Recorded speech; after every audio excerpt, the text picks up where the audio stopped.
arrivano dal Magistrato alle Acque 5 milioni di euro per la manutenzione delle spiagge di Jesolo che affrontano ogni anno la questione dell'erosione costiera. Aspettano ancora invece le altre spiagge del litorale.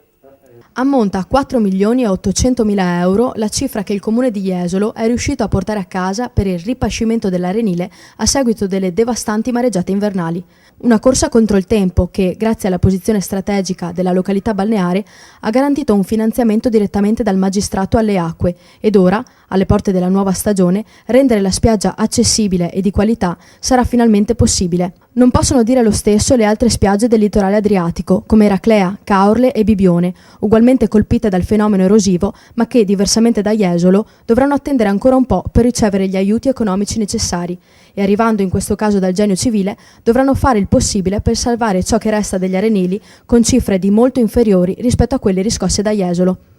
Una situazione mal vissuta soprattutto dai consorzi di gestione come quello di Caorle, che annualmente sostiene i costi della pulizia e ricalibratura della spiaggia molto elevati e lamenta l'incoerenza insita dietro il concetto di affitto che lega tali società all'utilizzo di un bene demaniale, proprio come lo è l'arenile, sottolineando quindi la necessità di un intervento economico che parta dall'alto. Portavoce di queste problematiche al tavolo di concertazione sulla città di mare, che si terrà a Roma, sarà proprio il sindaco di San Michele Bibione, Pasqualino Codognotto, e l'occasione sarà ottima per lui per enfatizzare un'altra importante problematica legata alle località di mare, la direttiva Bolkestein sulle concessioni demaniali, che nei prossimi anni vedrà camminare sul filo del rasoio il cuore pulsante dell'economia balneare.